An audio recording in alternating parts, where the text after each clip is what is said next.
Okay, let's dive into a fascinating idea today.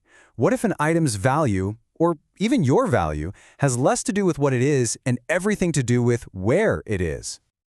So, you have to ask yourself, is value something that's just baked into a thing, or is it really just a story we decide to believe? It sounds like a deep philosophical rabbit hole, right? But the answer might be a lot simpler than you think. Yep, you heard that right. We're not going to get all tangled up in abstract theories. We're going to find the answer in a totally unexpected place, a simple box of fruit that went on a pretty incredible journey. So check this out. There was a businessman who noticed a problem. In Japan, these absolutely amazing, top-quality fruits were being sold for just normal prices. They were delicious, perfect, but in their home market, nobody really saw them as anything special. Their true potential was just sitting there, completely wasted.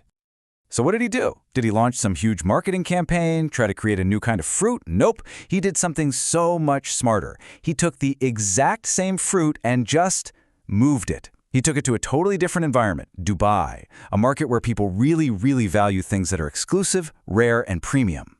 And the result? It was absolutely mind-blowing.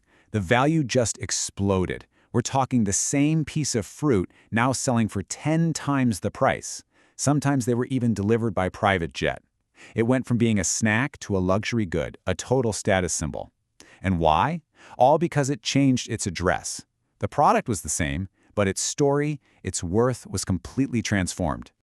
You know, there's a name for this whole phenomenon. It's called contextual value. And it's this really powerful principle that nothing, not an object, not an idea, not even a skill you have, has some fixed universal price tag.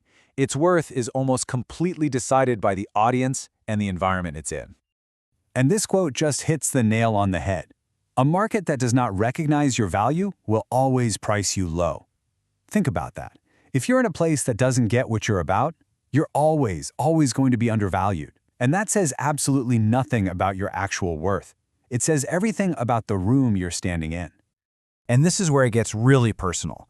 Because, let's be honest, this idea isn't just for entrepreneurs or high-end fruit. It's a powerful way to look at our own lives, our careers, everything. I mean, think about it. Your skills, your ideas, that thing you're amazing at. Their value isn't set in stone. That talent you have for quiet, deep, focused work, in a loud, chaotic startup, they might call you slow. But in a research lab or an engineering firm, you'd be a superstar. In the wrong job, on the wrong team, your greatest strengths can be totally invisible. But in the right environment, those exact same strengths could literally change your life. So what do you do with this? Well, it breaks down into a pretty simple game plan. First, you have to know your value. What's your high-quality fruit? What are those things that you are uniquely good at? Second, find the right environment. Go looking for the company, the industry, the community that is actually hungry for what you have to offer. And finally, number 3, position yourself.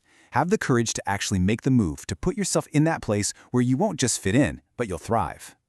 And really, this is the big takeaway. The goal isn't to reinvent yourself or change who you are. It's about having the wisdom to find the place where who you already are is exactly what's celebrated. It's not about a personality makeover, it's about strategic placement. Which brings us to the final and maybe most important question. That Japanese fruit found its market. It found the one place on Earth that saw it for what it was truly worth. So the only question left to ask is, where's yours?